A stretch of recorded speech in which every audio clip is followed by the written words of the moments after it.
and interrupted Keen's ever-present stream of cursing to ask him to check on Ray. Make sure he got to the church all right. Keen immediately agreed before launching back into his lecture. So now what? You're gonna keep running yourself into the ground as fucking penance? I told you, I'm fine, Simon insisted. Seriously, see you tomorrow. He hung up and jammed his phone back into his pocket. Quickly, before he could change his mind, he leaned forward, snatched up the bottle, and took a swig. The whiskey flooded his body with warmth, banishing the cold from his fingers. A sense of relief rendered him momentarily breathless. Fuck, it was cold out. He should go home. At least he, unlike Ray, had a home to go to.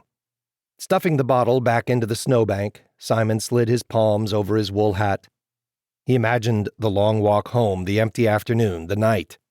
Days like this, the future was a crushing weight of unmet expectations.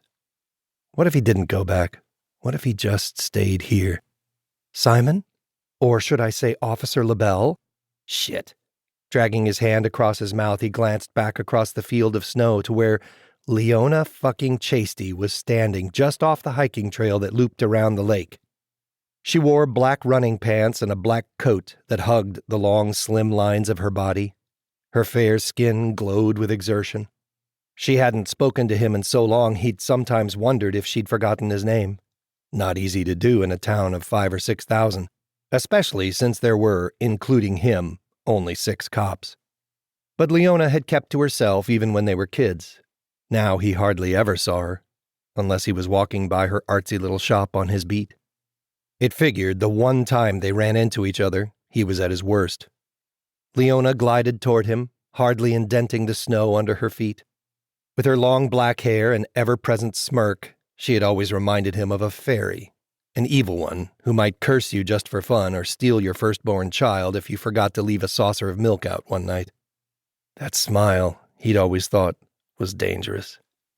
You all right? She asked, one eyebrow arching. Fine. It was all he ever said these days. I'm fine. Why don't you have a coat? Gave it to Ray Waller. Why? He didn't have one. But now you don't have one. Her wide, expressive mouth quirked. You see how that works? I get it, thanks.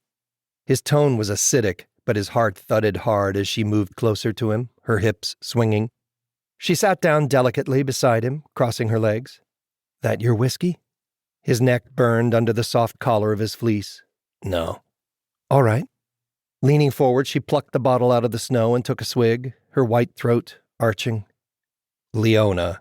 Simon couldn't contain a sound of hypocritical disapproval. Her unrepentant gaze turned toward him, assessing him, as if she could unspool his soul from his body and examine it in her hands. I've never seen you like this, she said. Like what? Instead of answering, she took another deep swig of whiskey. There was something obscene about watching her drink, the way she swallowed. It set his blood on fire. Every time he'd seen her over the last 10 years or so collided together in his mind in a carousel of erotic imagery. That old longing burned in him. She handed him the bottle, and its scent struck him again, as difficult and as thrilling as Leona's presence. He set it down on the bench between them with a clunk.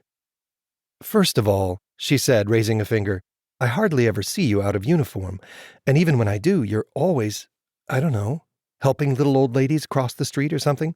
Right now you're practically loitering. I am not loitering, he snapped. What are you doing then? He opened and closed his mouth, then shook his head, frustrated. He no longer knew. That was the problem. What are you doing? He managed finally. Well, I was jogging, but now, she shrugged. Loitering, I suppose. You must be corrupting me. You don't need my help with that, he said, and immediately regretted it. He knew nothing about her personal life and never had. She was intensely private, even secretive, which had always just made her more interesting to him. I'm sorry, he said. That was rude. You're right. It was. Her gray eyes glittered with amusement, but it's also accurate.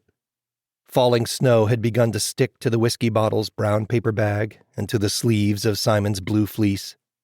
It's getting dark, she said. You should go home. I'm fine, he said automatically.